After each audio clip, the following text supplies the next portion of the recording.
Friend आज के आमी बानाबो एग रोल। तार जोन्नो आमी निয়েছি एक बाटी मयदा। এটাকে আমি ছেনে নেব ভালো করে।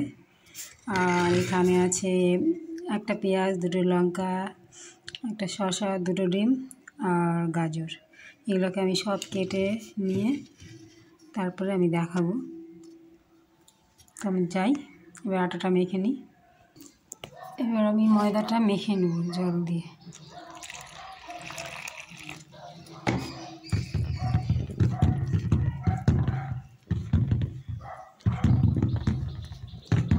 ভালো করে মেখে নেব।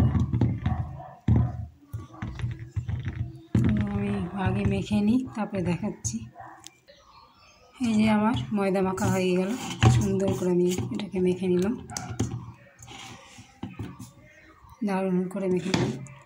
এবার আমি গাজর, শসা, লঙ্কা আর পেঁয়াজ কুচি করে নিয়েছি।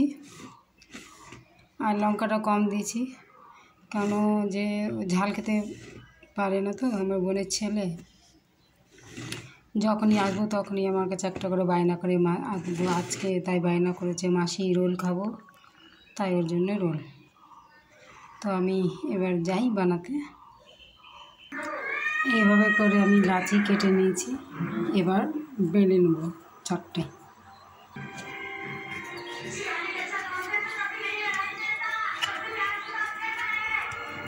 এবার এটাকে আমি বেলে নেব,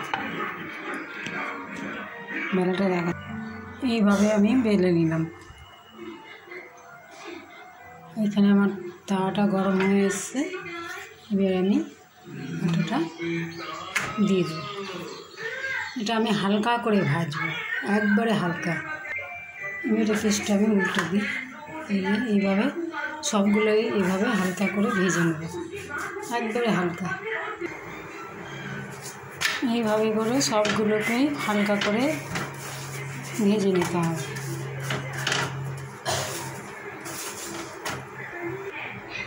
হয়ে গেল আমার ভাজা। এই যে সবগুলো এইভাবে আমি ভেজে নিলাম। এবার কড়াই তেল দিয়ে ডিমটা ছাড়। এবার আমি প্যানে তেল দিয়ে দিলাম। তেলটা গরম হলে ডিমটা, তেল গরম হয়ে গেছে, এবার আমি ডিমটা দিয়ে দিলাম।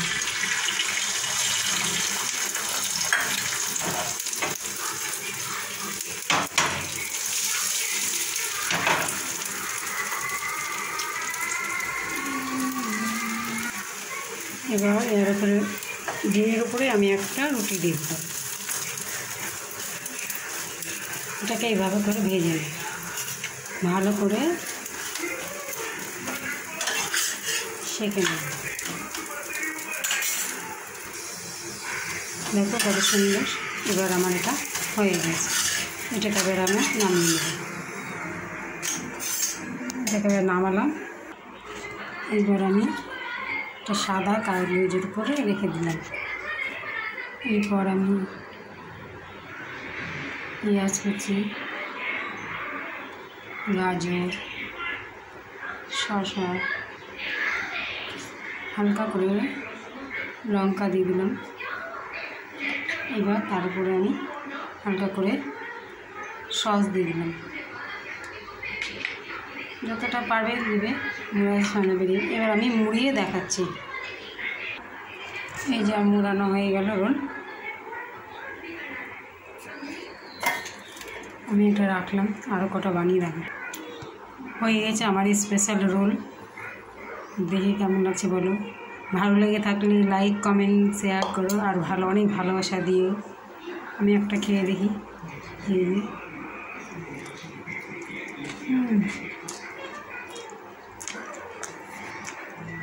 দারুণ হয়েছে। Bye bye.